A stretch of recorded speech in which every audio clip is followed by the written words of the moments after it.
নবীজির শরীর থেকে রক্ত ঝরেছে উহুদের ময়দানে। এই কথা শুই না ওয়াইস আল কারনী নামক এক ব্যক্তি তার একটা দাঁত ভাঙছে। ভাঙার পর চিন্তা করে নবী কোন দাঁতটা ভাঙছে, আর একটা দাঁত ভাঙছে। চিন্তা করে আমার নবী এত মোহাব্বতের, চিন্তা করে কোন দাঁতটা ভাঙছে আর একটা ভাঙছে। ওই জামানায় তো মোবাইল নাই, ভাঙতে ভাঙতে সব ভেঙে ফেলছে। আহারে নবীর কি পরিমাণ মোহাব্বত, ঠিক না? কি হ্যাঁ, এখন বুঝা ফেলতেছে মাশাআল্লাহ সবাই। এই তো আমি চাইতেছি আপনাদের এই মানসিকতা তৈরি হোক। এটা একটা মিথ্যা ঘটনা, মিথ্যা কথা। ওয়াইস কুরনি যদি দাঁত ভাঙা সঠিক হয়, তাহলে মুহররমের 10 তারিখে হুসাইন রাদিয়াল্লাহু তাআলা আনহুর কেন্দ্র করে যারা মাতম করে শরীর রক্তাক্ত করে, তো এটাও তো জায়েজ হয়ে যাবে, ঠিক না? এটাও তো জায়েজ হয়ে যাবে, নাউজুবিল্লাহ। অথচ চিন্তা করছেন? তাহলে ওয়াইস আল কর্নির এই ঘটনা শুনে আপনারা অনেক কাঁদছেন, বিভিন্ন মাদ্রাসার জন্য 50-1 লক্ষ টাকাও দিয়েছেন কান্দা। কিন্তু আমি যে এতক্ষণ শুদ্ধ শুদ্ধ অনেকগুলো কথা বলছি, আমি যদি বলি মাদ্রাসাটার জন্য 5,000 টাকা দেন, দিবেন না, কারণ আমি তো শুদ্ধ কথা বলছি। আর আমাদের পাবলিকও এমন, শয়তান অশুদ্ধ কথায় চোখের পানি আনায় 1 লাখ।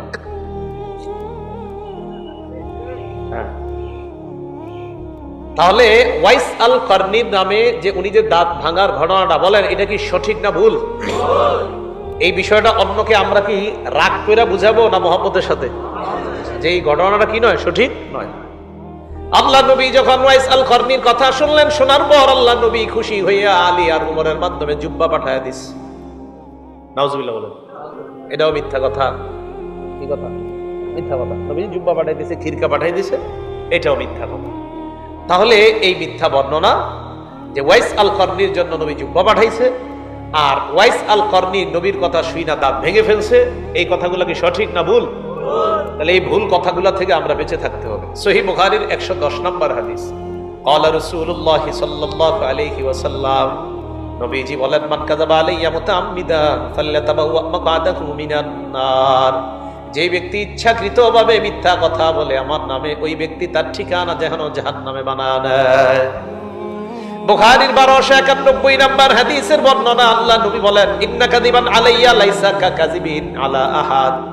শোনো শোনো, আমার নামে মিথ্যা বলা আর তোমাদের কারো নামে মিথ্যা বলা এক কথা না। তোমাদের নামে মিথ্যা বলা অপরাধ, আমার নামে মিথ্যা বলা এটা আরো ভয়ঙ্কর অপরাধ। সবার নামে মিথ্যা বলাই অপরাধ, কিন্তু আমার নামে বলাটা এটা আরো ভয়ঙ্কর অপরাধ। আকবারুল কাবাইর, সবচাইতে বড় কবিরা গুনাহ। বলেন সবচাইতে বড়? আল্লাহর নামে মিথ্যা কথা, এটা হলো সবচাইতে বড় জুলুম। বলেন আল্লাহর নামে মিথ্যা কথা সবচাইতে বড় জুলুমের একটা হলো কার নামে মিথ্যা বলা? জোরে বলেন। আর দলিল দিব তো আমি, ফামান আযলামু মিম্মান কাযাবা আলাল্লাহ। ওই ব্যক্তির চেয়ে বড় জালেম কে, যেই ব্যক্তি আল্লাহর নামে মিথ্যা কথা বলে। 24 নম্বর পারা, শুরু পৃষ্ঠা, একদম শুরুর আয়াত গুলা পড়েন, বাংলা অনুবাদ দিয়ে জানেন। ওই ব্যক্তির চেয়ে বড় জালেম আর কে, যে ব্যক্তি কার নামে মিথ্যা কথা বলে? আল্লাহর নামে। তাহলে আল্লাহর নামেও মিথ্যা কথা বলা যাবে না।